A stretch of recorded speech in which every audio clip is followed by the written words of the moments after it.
주기영 대표님은 대표적인 상승론자 중에 한 분인데 너무 당연하죠. 업계 사람이고 하니까. 이런 분이 회의론을 이야기할 정도면 정말 바닥 근처지 않을까? 0.1개라도 비트코인을 매수해서 좀 장기 보유하는 게 부자가 될 수 있는 가능성을 갖고 가는 거라고 개인적으로 생각합니다.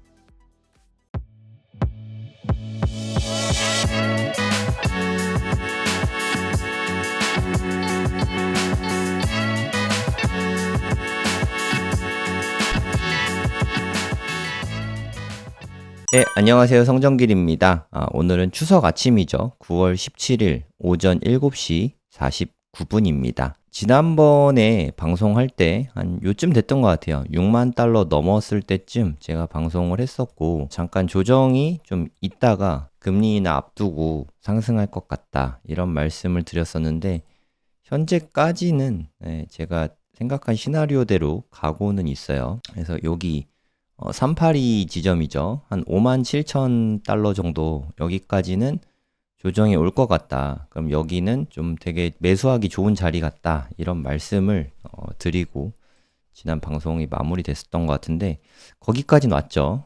네, 거기까지 왔는데 여기서 또 떨어지게 되면 뭐 제 말이 틀리게 되는 거고, 요 점, 제가 되게 중요하게 생각한 점인데, 이 점에서 반등이 나올 거라고 생각한 몇 가지 근거들이 있어요. 네, 그 부분을 먼저 좀 말씀을 드려보려고 합니다.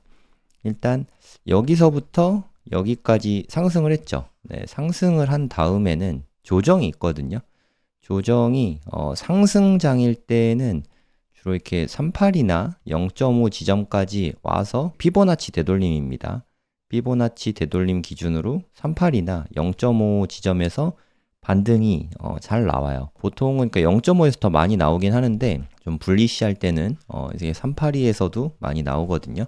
여기서 만약에 반등이 나온다면 딱 반등을 받을 수 있는, 지지받는 자리죠. 네, 그 다음에 여기 매물대가 많아요. 보시면 매물대가 상당히 많죠. 네, 이쪽까지 봐도 뭐 지지선과 저항선들이 되게 많습니다. 여기 매물대가 이렇게 많이 쌓여 있으니까 여기에서 지지받고 올라가기에 되게 좋은 자리죠. 그러니까 382 지점 그리고 매물대로 봤을 때 여기서 지지가 나올 가능성이 높다는 거죠. 그리고 제가 단기적으로 봤을 때는 항상 다이버전스를 많이 찾잖아요. 제 방송 보신 분들은 알겠지만, 보시면은 저점이 낮아졌죠. 1시간 봉입니다. 1시간 봉으로 봤을 때 저점은 낮아지고 RSI는 이렇게 올라간 거를 확인하실 수 있어요. 저점은 꽤 많이 낮아졌는데 RSI는 꽤 많이 올라왔죠. 네, 다이버전스가 상당히 세게 걸렸습니다. 그래서 이 세 가지 근거로 저는 여기쯤이 되게 뭐 상승이 일어나기에 되게 좋은 자리다, 이렇게 생각이 듭니다. 제가 이런 자리가 올 것 같다고 말씀을 드렸었고 왔죠. 그래서 뭐 저는 조금 매수를 하긴 했는데, 근데 뭐 그러고 재차 하락할 수도 있죠. 네, 올라갈 수도 있고, 재차 하락하면 뭐 제 뷰가 틀린 거고, 그럼 뭐 짧게, 아주 짧게 뭐 손절하면 되니까. 근데 올라가면은 되게 많이 벌 수 있으니까 손익비 좋은 자리라고 볼 수 있는 거죠. 세 가지 근거. 처음에는 382 지점, 피보나치 되돌림 기준으로 382 지점에 있고, 두 번째는 매물대가 많은 자리다. 세 번째는 상승 다이버전스가 있는 요런 자리죠. 그래서 57,493달러, 여기가 되게 저는 매수하기에 가장 좋은 자리였다고 생각을 합니다. 거기서부터는 뭐 살짝 올랐죠. 뭐 트레이딩을 제가 리딩방도 아니고, 제가 이때 뭐 지금 들어가세요 뭐 이런 거 아니니까 투자의 판단은 본인이 하시면 됩니다. 여기에서 하락했다고 저 원망하지 마시고, 하락을 혹시나 하면 짧게 손절을 저는 하려고 들어갔어요. 네, 투자의 판단은 본인이 하시면 됩니다. 그럼 이제 얼마 안 남았죠. 금리 인하가 목요일 날 새벽 3시에 이제 금리 인하가 될 걸로 기대가 되거든요.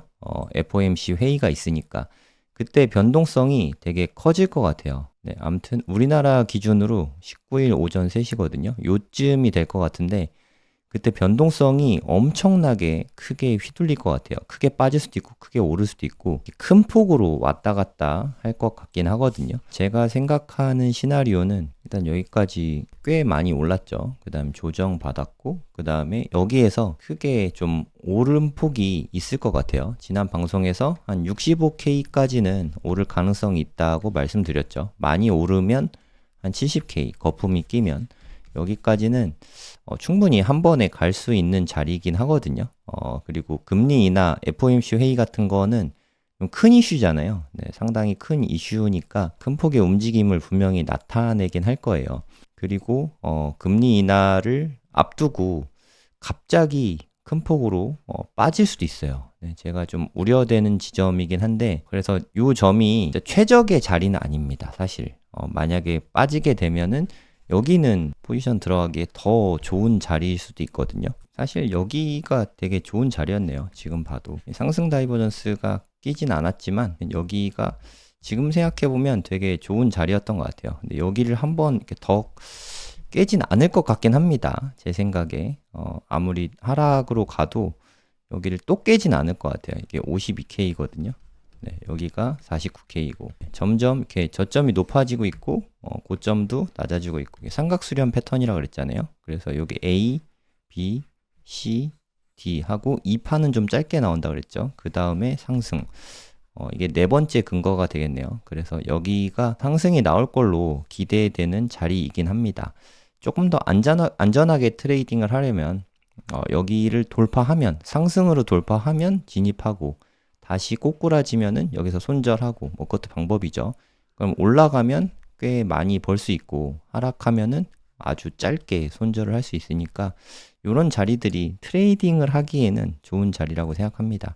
하지만 이걸 지켜보고 있을 수 없으니까 현실적으로 트레이딩은 되게 많은 시간 투자와 스트레스를 요합니다. 그래서 트레이딩을 추천하는 건 아니에요. 저도 요즘에는 트레이딩을 많이 하진 않습니다. 뭐 한 달에 한 2번 정도 하나? 어찌됐든 지금은 뭐 제 개인적인 생각으로는 매수하기 좋은 자리라고 생각해서 뭐 저는 일부 매수를 하긴 했거든요. 여러분은 여러분 판단대로 하시면 됩니다. 요 자리가 좀 저항이 세게 걸릴 것 같아요. 여기가 한 65,000 정도 되거든요.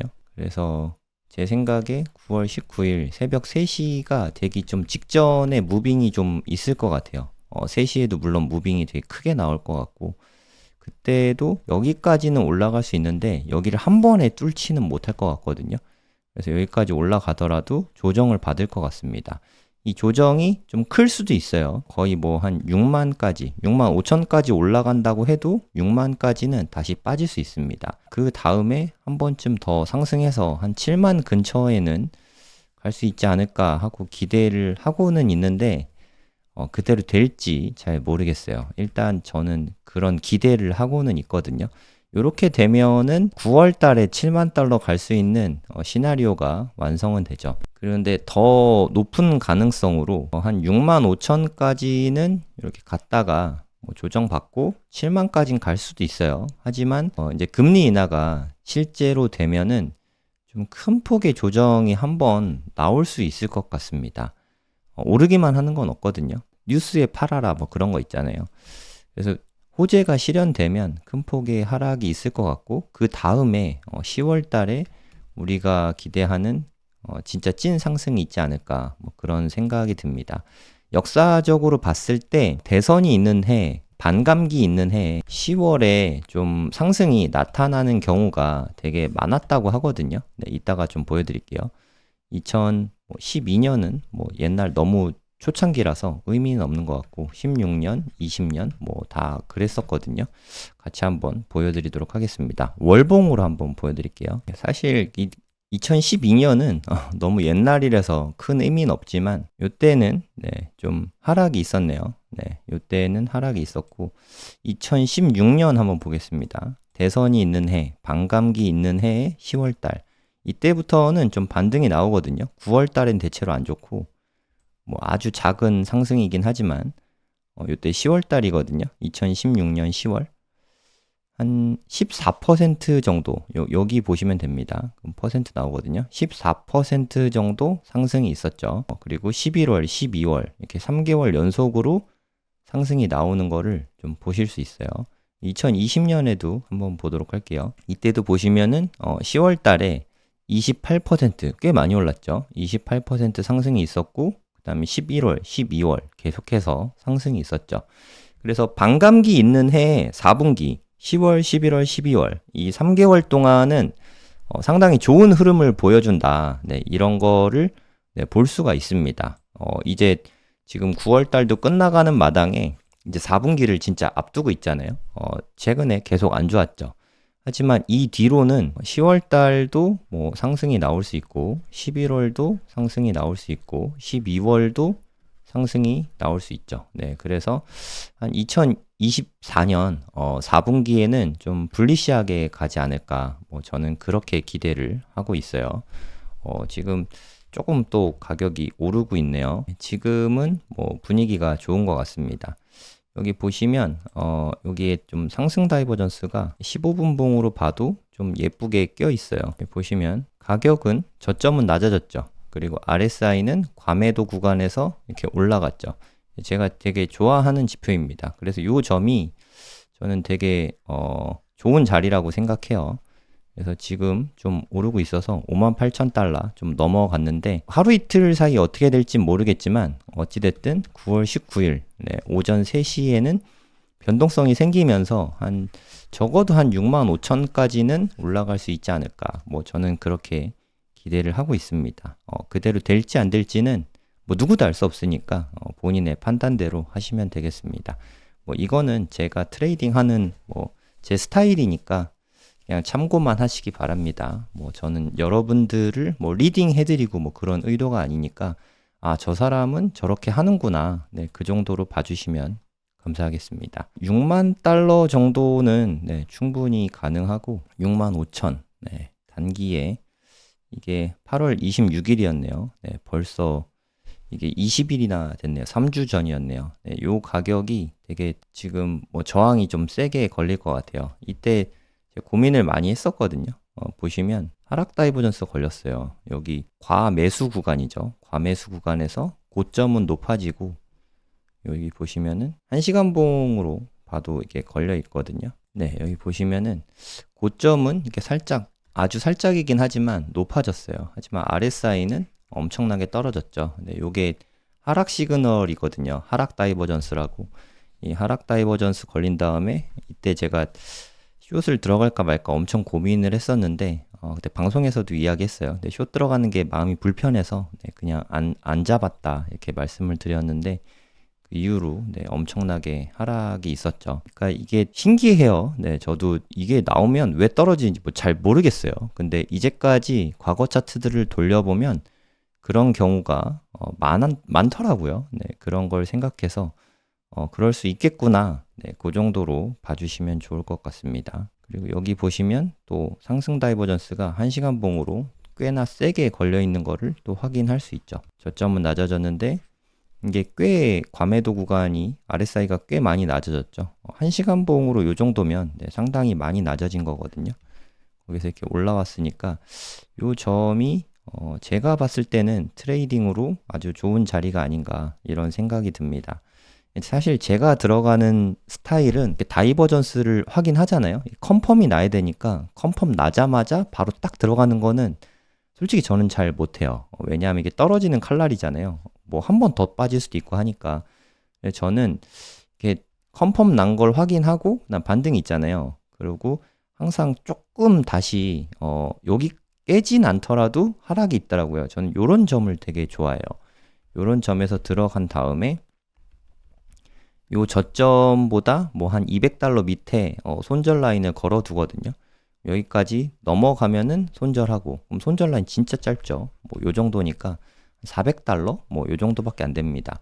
손절 라인 짧게 가져가고, 그리고 수익은 한 여기 정도, 상방 매물대 한 여기까지 가져가거든요. 그러면 손실이 나면 이만큼 나고 수익이 나면 이만큼 나잖아요. 손익비가 상당히 좋죠. 저는 이런 지점들을 되게 좋아합니다. 되게 좋아하는 자리가 왔고, 생각한 자리가 왔고, 제 근거들은 많이 말씀드렸죠. 여기가 되게 좋은 자리였던 것 같다고. 뭐, 근데 지켜봐야죠. 근데 분석이 근거가 많아도 예측대로 안 갈 때가 훨씬 많거든요. 네, 그러니까 투자의 판단은 그래서 본인이 하셔야 됩니다. 역사적으로 많이 그랬다, 뭐 그런 거니까 그렇다고 해서 똑같이 반복되진 않잖아요. 네, 그래서 좀 판단을 잘 하셔야 됩니다. 그리고 비트코인 도미넌스를 보시면 58%도 넘었거든요. 네, 이게 고점입니다. 올타임 하이까지는 아니고 올 시즌 하이입니다. 보시면 이건 2020년이니까 지난 시즌이죠. 지난 시즌에는 73%까지 엄청 높죠. 이렇게 올라갔었고, 그러니까 지난 불장 때는 이렇게 도미넌스가, 비트코인 도미넌스가 쭉 빠져요. 그 다음에 요때부터 이제 크립토 윈터가 끝나고 나서 이제 비트코인이 먼저 오르잖아요. 그러고 나서 계속 상승하고 있는데 지금 58%까지 넘어섰죠. 제 생각엔 한 60%가 넘어서고 나서 그 다음에 불장이 올 수 있지 않을까. 뭐 저는 그렇게 기대를 하거든요. 그래서 만약에 제가 생각한 대로 9월 19일 날 정말 좀 상승이 좀 세게 나오면 다른 거는 미처 안 올랐는데 비트코인이 먼저 오르게 될 것 같거든요. 그러면 60%를 돌파할 수 있을 것 같아요. 그리고 나서 비트코인이 가격을 유지해주면 한 65K에서 한 70K 정도 될 것 같은데 이 가격이 좀 유지를 해주면 그때는 뭐 이더리움을 비롯한 알트들도 상승이 뭐 한 차례 꽤 크게 있을 수 있을 것 같습니다. 하지만 실제로 금리 인하를 한 다음에 비트코인 가격이 빠질 수 있어요. 저는 빠질 가능성이 더 높다고 생각하거든요. 뭐 그렇다고 제가 숏에 베팅하거나 하진 않을 것 같은데 아무튼 좀 하락이 있을 것 같습니다. 그래서 9월 19일 오전 3시가 새벽 3시가 되게 좀 중요한 기점이 될 것 같아요. 지금 뭐 9월 17일이니까 이틀밖에 안 남았잖아요. 지금부터 시작해서 이때까지는 좀 완만한 상승을 기대하고요. 요거 직전이나 직후에는 큰 폭으로 왔다 갔다 할 것 같고 그 이후에는 좀 천천히 또 다시 빠지게 되지 않을까 그렇게 생각이 들고 10월 달부터는 우리가 생각하는 진짜 불장이 올 가능성이 있을 것 같습니다. 지난 시즌 전부 다 4분기, 그러니까 10월, 11월, 12월에는 좀 큰 폭의 상승이 늘 있었잖아요.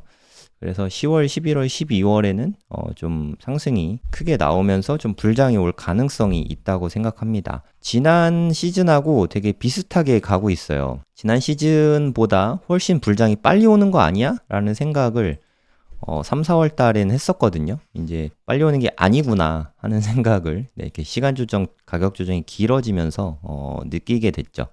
벌써 이때가 3월 14일이니까 지금 벌써 6개월이 넘었거든요. 6개월이 넘는 조정이 있어서 지금은 이제 뭐 상승이 나와도 전혀 이상하지 않습니다. 지금 뭐 이 타이밍에 상승이 나와서 지금 가격이 2배가 된다고 해도 크게 오버슈팅으로 느껴지지 않을 것 같거든요. 이미 조정이 너무 크게 나왔었기 때문에 이제는 좀 올라도 되지 않나 뭐 그런 생각이 좀 듭니다. 지금 뭐 채굴자 지표도 상당히 채굴자 수익성이 너무너무 안 좋습니다. JP 모건에서 보고서를 낸 건데 해시레이트 이거는 쉽게 말해서 비트코인 생산 원가라고 생각하면 돼요. 원가는 반감기 이전 수준 그러니까 4월 20일 이전 수준 그때 3, 4월에 가격이 높았잖아요. 이때 우리나라 가격으로 한 1억 근처였거든요. 요때는 해시레이트가 당연히 엄청 높았겠죠. 가격이 막 오르고 하니까. 그 다음에 4월 20일에 반감기가 있었죠. 반감기가 있었으면은 예를 들어 이때 비트코인을 뭐 2개 생산했었다고 칠게요. 그럼 한 개당 1억이니까 2개 생산하면 2억이었죠. 그리고 채굴 원가는 만약에 뭐 원가는 1억이라고 할게요. 그랬다고 치면은 반감기 지나면은 한 개밖에 생산을 못하게 된 거예요. 사실 뭐 6.25개, 3.125개 뭐 이런데 뭐 계산하기 편하게 이렇게 말씀드린 겁니다. 개수가 반으로 줄었는데 가격도 줄었잖아요. 이때 1억이었는데 지금 뭐 한 8천만 원? 뭐 요 정도 수준이니까 가격이 같이 빠진 거예요. 가격도 빠지고 개수도 빠지고 하지만 생산 원가는 다시 1억까지 올라왔다는 거죠. 와, 이게 되게 고통스러울 것 같지 않습니까? 계속 적자를 보고 있는 거잖아요. 그래서 채굴 상장사 수익성 최저, 채굴자들이 너무너무 힘든 그런 상태입니다. 그렇다고 또 채굴을 안 할 수도 없잖아요. 채굴 업체들은 원래 하는 일이, 그 회사가 하는 일이 채굴을 하는 일이니까 채산성이 안 좋지만 계속 울며 겨자 먹기로 기계를 돌릴 수밖에 없고 전기를 소모하고 돈을 계속 쓰고 있는 거죠. 수익은 안 되는데. 그럼 채굴자들이 적자를 보면서 왜 계속해서 생산을 하냐? 채굴자들은 솔직히 우리보다 비트코인 관련해서 고수죠. 그러니까 반감기가 지나고 이제 5개월쯤 됐거든요. 그러면 5, 6개월 후부터는 상승이 나오고, 그리고 뭐 한 1년 후쯤 되면은 어마어마한 뭐 큰 상승이 있으면서 불장이 오는 거를 채굴자들은 이미 충분히 잘 알고 있잖아요. 그래서 그때를 기다리고 있는 겁니다. 우리랑 비슷해요. 채굴자들도 지금 이제 계속 팔다가 채굴자 보유량이 계속 이렇게 떨어지다가 돈이 없으니까 팔아야 되잖아요. 지금 반등을 시작한 시점이거든요. 채굴자들 보유량도 바닥을 찍고 지금은 올라가고 있는 상태입니다. 여러 가지 지표가 상승을 가리키긴 하는 것 같아요. 제가 최근 뉴스에서 이 뉴스를 보고 솔직히 개인적으로는 좀 놀라웠거든요. 주기영 대표가 뭐 아시는 분은 아시겠지만 크립토컨트의 CEO입니다. 크립토컨트는 온체인 데이터 그 분석하는 업체거든요. 주기영 대표가 포항공대 출신이에요. 이호석 대표님하고 뭐 개인적으로 친분이 있다고 합니다. 고래동 공부에서 이호석 대표님이 강의를 해주셨었는데, 그러니까 이 주기영 대표님이 암호화폐 쪽에 일찌감치 좀 관심을 갖고서 이쪽으로 아예 창업을 하신 거죠.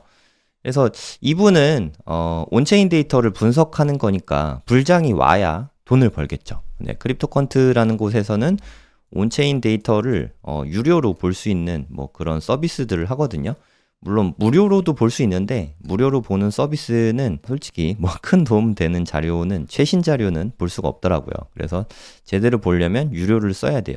쉽게 말해서 주기영 대표님이 하는 모든 사업, 그러니까 크립토컨트 사업은 불장이 와야 됩니다. 상승이 와야 이분은 돈을 버는 거죠. 사업을 영위할 수 있죠.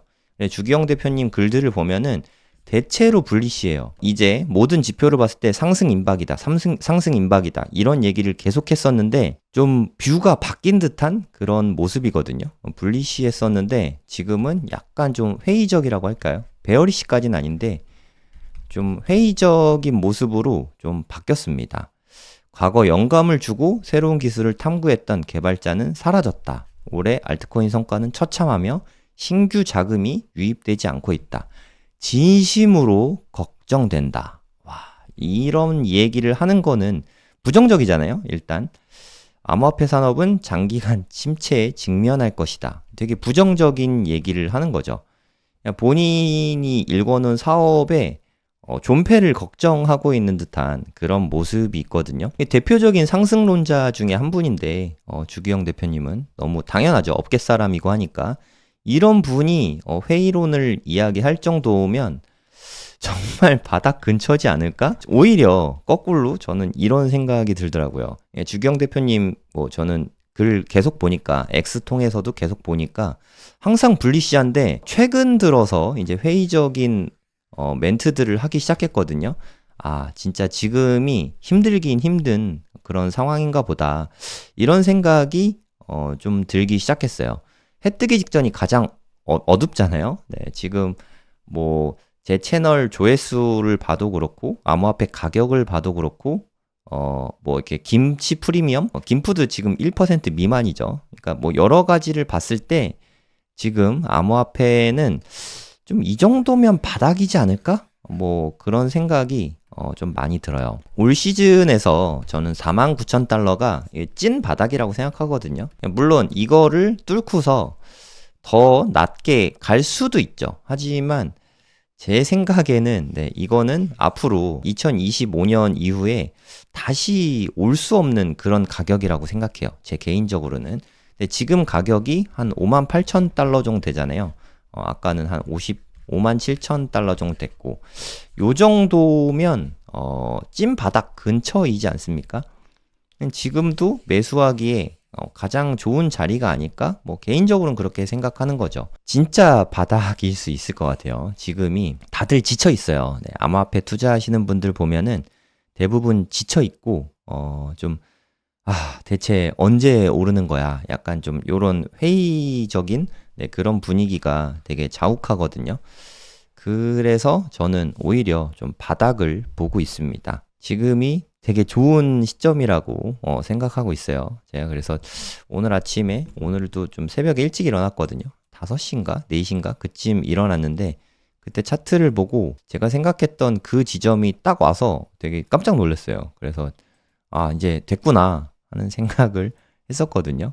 다행히 그 이후로 네, 좀 오르고 있네요. 제가 아침에 일어났을 때 한 2시간 전이니까 한 이때였거든요. 그리고 깜짝 놀래가지고 이때 일부 매수를 했었는데 네, 그 이후로 네, 좀 오르고 있네요. 뭐 이러다 또 빠질 수도 있습니다. 그래서 제 리딩 하거나 하는 건 아니니까 오해하지 마시고. 근데 저는 요때가 진짜 바닥이지 않을까 개인적으로 기대하고 있는 거죠. 이제 이틀 남았습니다. 이틀도 채 안 남았죠. 이틀에서 5시간이 빠지니까 한 40시간 후 정도면 이제 좀 큰 폭의 상승이 나타날 수 있지 않을까. 개인적으로는 그런 기대를 하고 있어요. 네, 주기영 대표님마저 좀 회의적인 모습을 보면서 진짜 바닥 근처이긴 하구나. 저는 그런 생각이 많이 듭니다. 그리고 이건 좀 재밌는 뉴스라서 가지고 와봤거든요. 부탄 아세요, 여러분? 부탄? 부탄이라는 나라가 있어요. 여기는 왕국입니다. 부탄 왕국. 좀 보여드릴게요. 제가 좀 관심 있는 나라였어서 저는 예전에 좀 봤던 데인데, 네, 여기 보시면, 여기 네팔 있고, 방글라데시 있고, 그 사이에 있는 요 나라 부탄이거든요. 예, 부탄이 좀 되게 특별한 나라예요. 부탄 여행기 이런 거 찾아보면 거의 없거든요. 네, 이렇게 자유롭게 여행을 할 수 있는 그런 나라가 아닙니다.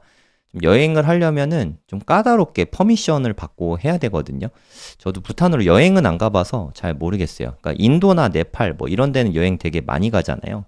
근데 부탄은 좀 왕도 있고 좀 왕국이라고 합니다. 사람들의 행복 지수도 상당히 높다고 해요. 저도 궁금해서 예전에 어렸을 때 20대 때 한번 가보고 싶어서 이때 봤었는데 갑자기 그러니까 부탄을 저는 옛날에 가보고 싶다 이런 생각을 했어서 아는 나라인데 아마 부탄에 대해서 아시는 분이 많지는 않으셨을 것 같아요. 네, 요런 나라거든요. 약간 좀 티벳 느낌이 나는 그런 나라인데 부탄 정부에서 비트코인을 무려 13,000개를 보유하고 있다고 합니다. 대단하죠.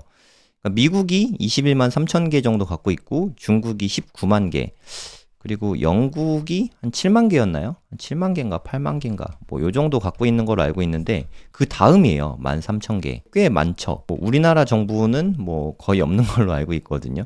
우리나라 정부도 마음만 먹으면 영국보다 많이 보유할 수 있을 텐데 좀 보유했으면 하는 바람이 있죠. 저는 비트코인 투자자니까. 아무튼 부탄 정부에서 비트코인을 보유하고 있다고 합니다. 되게 신기하죠.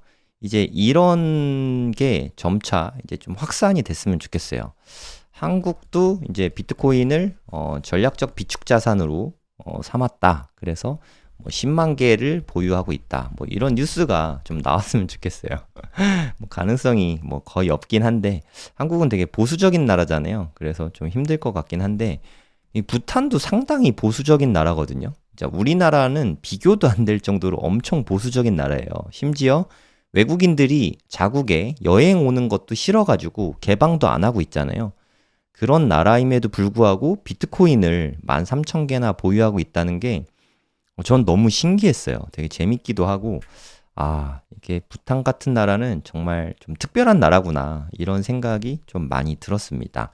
앞으로 각국의 정부에서 그래도 정부잖아요, 정부. 국가 단위에서 매집을 하면 개인이 사는 것과는 확실히 좀 다르겠죠. 예를 들어서 한국에서 오늘 10개 샀습니다. 이러진 않을 거 아니에요. 한국에서 10,000개 샀습니다. 몇만 개 샀습니다. 이런 식으로 나올 거 아니에요.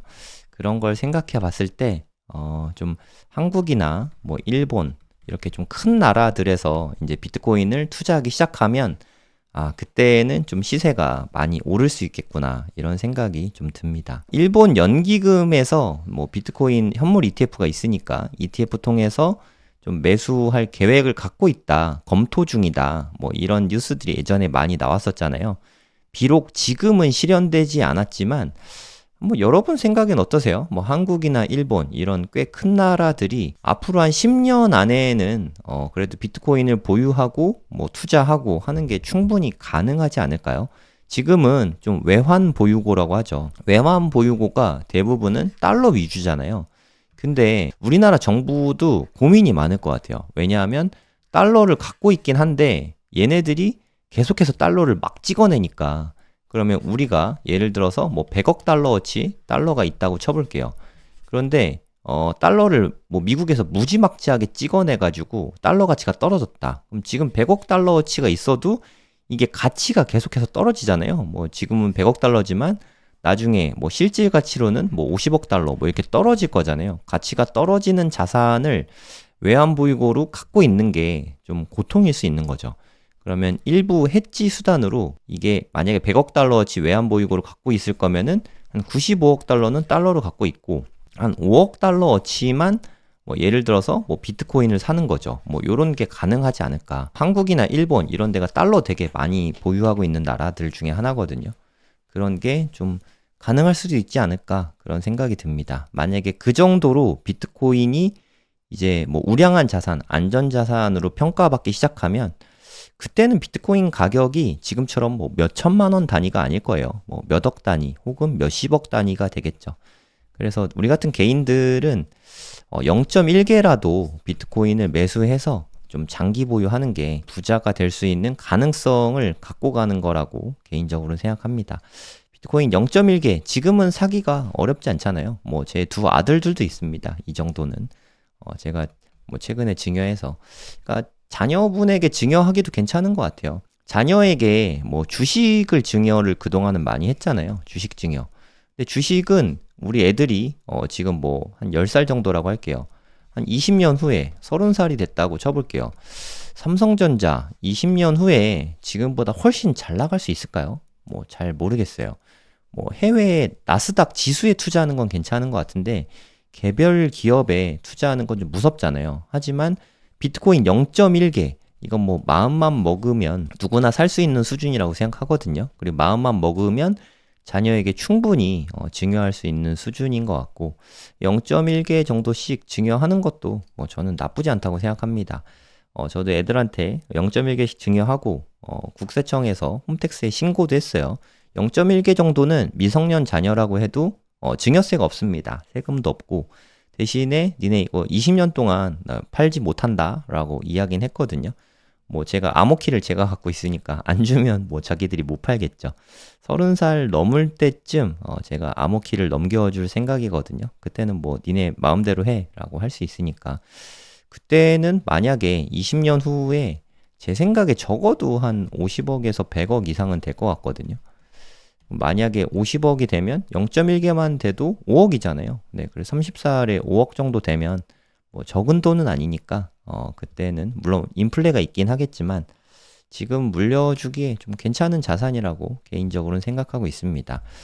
되게 반가운 뉴스가 나와서 부탄 정부에서 무려 13,000개나 비트코인을 보유하고 있다고 합니다. 그리고 우리 진격의 세일러 형님 마이크로 스트래티지는 7억 달러의 전환사채를 또 발행할 계획이라고 합니다. 이렇게 발행을 해서 대부분은 기존 사채를 상환하는 데 쓴대요. 네, 5억 달러는 사채 상환에 쓰고 이게 보니까 이자가 높았더라고요. 뭐 6%대인가? 되게 높은 이자로 빌렸었더라고요.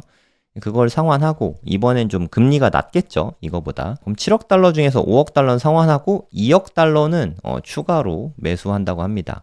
비트코인 추가 매매에 사용할 계획이다. 이거 좋은 것 같아요. 마이크로 스트래티지는 이미 샀다. 그러면 이미 다 산 거였는데 가격이 이래? 뭐 이렇지만 앞으로 2억 달러어치 더 추가 매수한다고 하잖아요. 지금 마이크로 스트래티지는 24만 3천 개인가? 뭐 지금 되게 많아요. 네. 미국 정부보다 많습니다. 마이크로 스트래티지가. 그런 상태에서 2억 달러어치 추가로 매수를 하면 너무 땡큐죠.